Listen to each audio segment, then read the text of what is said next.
Comme à son habitude, le président de la République est revenu sur sa décision de ne dialoguer qu'avec ceux qui condamnent l'agression rwandaise à travers le porte-parole du gouvernement.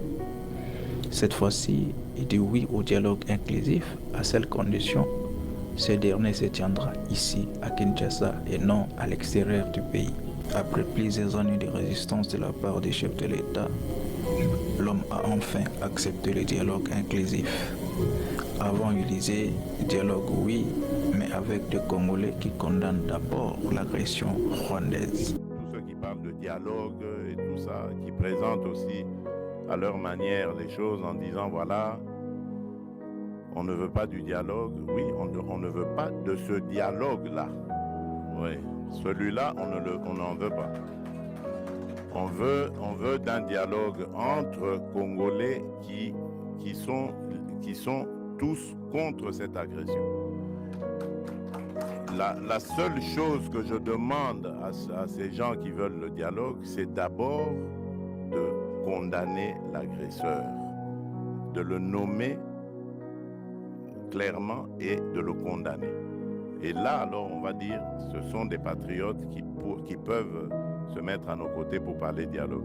On ne parle pas dialogue avec des émissaires des agresseurs, qui d'ailleurs, quand ils arrivent à la table des discussions, parlent que d'intérêt des agresseurs. Ils ne parlent pas d'intérêt des intérêts des Congolais. Il n'y a rien qui concerne les Congolais. Tout est tourné sur comment est-ce qu'on va...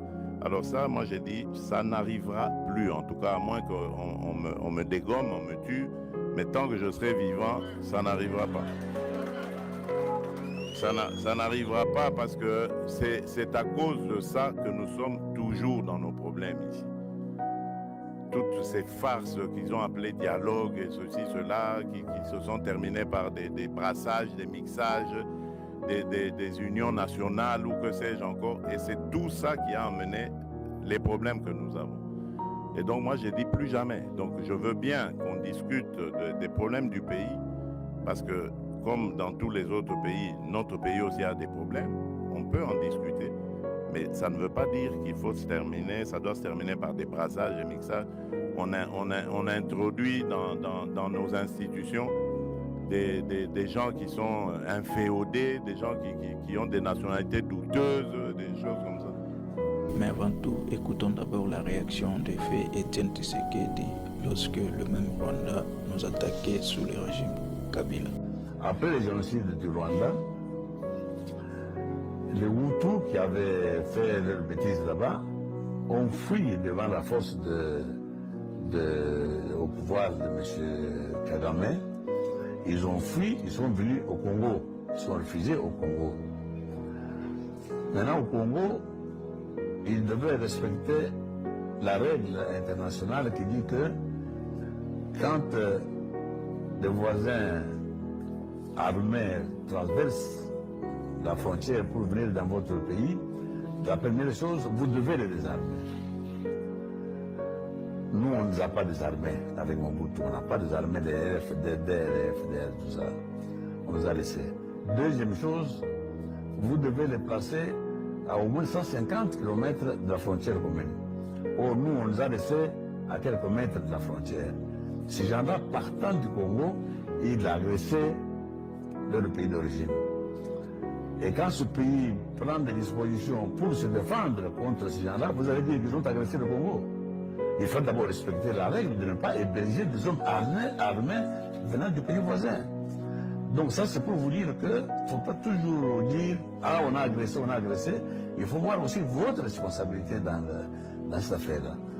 Donc ça, c'est un. Vous me posez la question de savoir si on peut porter plainte, tout ça.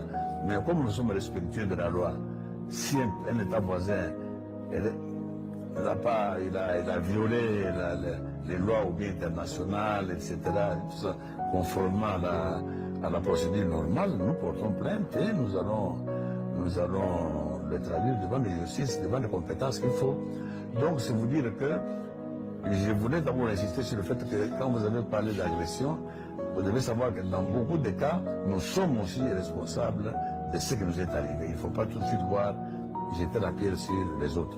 Comme à son habitude, le président de la République est revenu sur sa décision de ne dialoguer qu'avec ceux qui condamnent l'agression rwandaise à travers le porte-parole du gouvernement. Cette fois-ci, il dit oui au dialogue inclusif à seule condition ce dernier se tiendra ici à Kinshasa et non à l'extérieur du pays. Que vous avez parlé du dialogue inclusif à Luanda. Bon, écoutez, lorsque nous attirons votre attention de manière régulière sur la propagation de fake news et de la désinformation qu'on appelle poison rwandais, vous avez là un bel exemple. D'abord, ce qu'il faut savoir, c'est que le président de la République a déjà donné son accord. Sinon, on ne disposerait pas aujourd'hui d'une feuille de route. Nous avons une feuille de route qui a été conjointement établie par les équipes SCC-Senko avec les équipes des églises portées par l'évêque Ejibaya Mapia, et ils ont eu l'occasion de travailler avec le cabinet du président de la République. Il existe une feuille de route, mais que par la suite, il y a une question des séquençages. Parce que qu'on ne nous trompe pas, peut-être que vous pouvez avoir la réponse à la question. Est-ce que si le dialogue se tient aujourd'hui, nous sommes jeudi, est-ce que demain, vendredi, le Rwanda arrête ses actions hostiles qui durent 30 ans dans notre pays? Parce que puisqu'on parle de dialogue, on peut considérer que Washington, c'est aussi un dialogue avec un médiateur américain.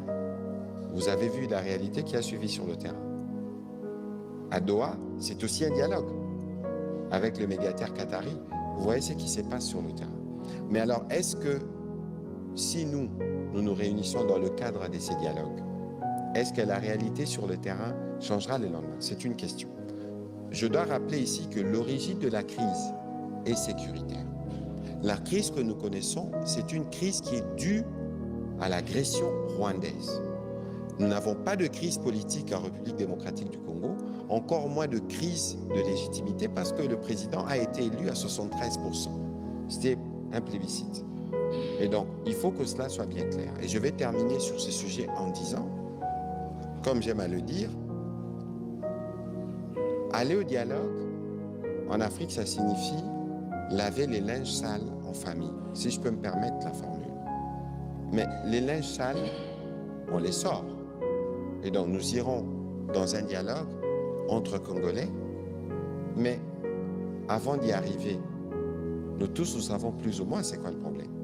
Mais vous allez observer avec moi qu'il y a certains qui réclament à corps et à cri ces dialogues, qui ne sont pas en mesure de nommer le mal qui est connu. Le mal qui est reconnu mondialement, parce qu'il y a encore le rapport du groupe d'experts qui venait de sortir, qui détaille de la manière dont l'armée rwandaise, vous avez suivi ce qu'on avait dit l'ambassadeur américain aux Nations Unies, opère. Alors dites-moi, parce que nous voulons être patriotiquement congolais. Est-ce que vous pouvez être patriotiquement congolais et ne pas être en mesure de dénoncer le mal? Parce qu'on n'a pas besoin d'abord d'aller au dialogue pour reconnaître le mal qui se passe sur le terrain. Vous voyez tous les drames. En quelques jours, 10 000 personnes décédées à Goma. Vous venez des Goma, vous aviez vécu ces horreurs. Je vous ai parlé d'Uvira, je vous ai parlé de Rutshuru.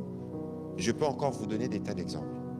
Mais tous les Congolais qui sont épris de paix, qui sont rattachés et qui pensent que nous devons aller à ces dialogues, qui, je le rappelle, doit se tenir ou se tiendra à Kinshasa. Il ne faut pas penser que nous allons nous déplacer dans un quelconque pays pour parler des questions qui nous concernent, si nous sommes, nous tous, Congolais et patriotiquement Congolais. Donc il est important, en parlant de patriotisme, que certains s'assument, bien avant d'ailleurs qu'on arrive à cette échéance. Ce serait d'abord signe de solidarité, signe de respect pour nos morts qui sont utilisés aujourd'hui comme instrument de propagande par les fils qui imitent les pères. Je pense que sur ces sujets, cela doit être bien clair. À mon humble avis, le président de la République n'inspire plus confiance. Il n'a jamais respecté sa parole ni ses engagements en tant qu'homme d'État.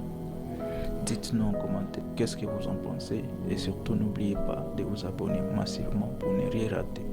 Don Didier Makweta, c'est mon nom. Merci pour votre attention.